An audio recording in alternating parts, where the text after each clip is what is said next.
Hey there, welcome back. So in the previous video, I have already given you an introduction to Canvas, and we have also learned how to access the Canvas from JavaScript and the simple fill text method. So in this video, let's just try to draw some more elements into the Canvas to better understand how the Canvas works and all that. So I'm going to create another file.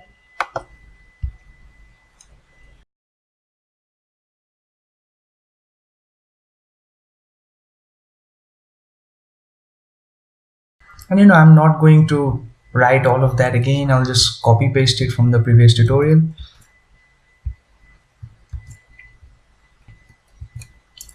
And also let me just open this section 1, and this is the drawing more elements file. So this is what we got as of now. So here's our canvas. We got a reference to that canvas, and now this fill text method displays this hello world text in that specified position on the canvas, right? But there is one more way to draw text in Canvas. One is fill text, obviously I've seen it, and the other one is called stroke text. And this is how you can use stroke text.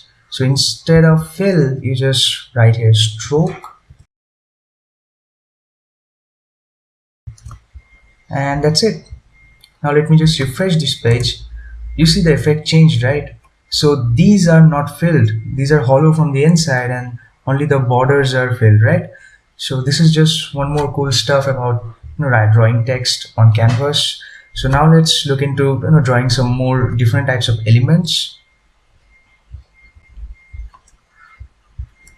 So there are many different types of elements you can draw in a canvas. Now let us start by a very simple method in Canvas which is called move to, and it's like this.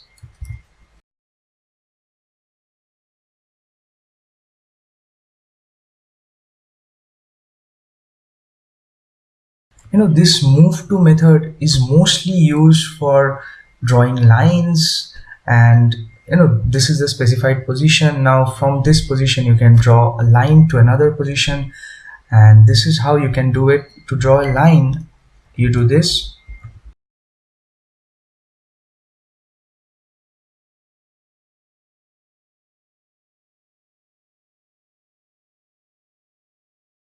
So in the first function, when you write ctx.moveTo and you specify the position, then the cursor will move to that specific position, right?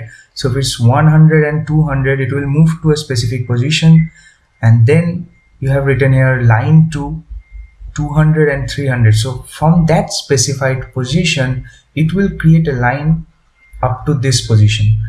And how to create a line? We just call this stroke method. So these two methods only define the line, and this draws the line. So if I refresh this page now, so here is the line, right? So now let's draw some more elements. There is one more method which is really important, obviously, and everything we are drawing in the canvas as of right now, it is with color black, right? We are not using any other color. But what if we want to draw something in red or in blue or any other of the HTML colors? So for that, we need to modify one more attribute which is called the fill style, and this is how we can really do it. So ctx dot fill style, and it's equal to, here you can specify a color name. You can provide a direct name of a color like red or blue or green, or you can even specify an HTML color code or an RGB color code. So let me just use some random color like,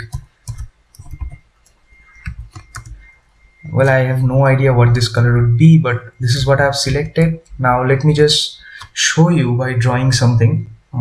Let me draw a rectangle.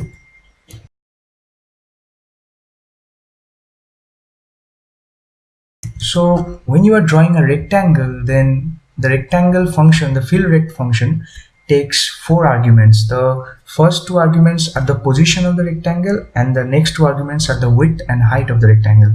So the first is the position, so it's 300, and let me give it 400, and for the width it is 150, and height it's 50. And now if we run it, so we have this, oh, this is a very Very good color. I think I will be using this color in some of my games. This color is pretty good. So this is our stroke text, this is our line, and this is our rectangle. So these are the three simple functions that you can use. There's also one more functions that we are going to use a lot, which is the arc function, but let it be for future. So this is it for this video.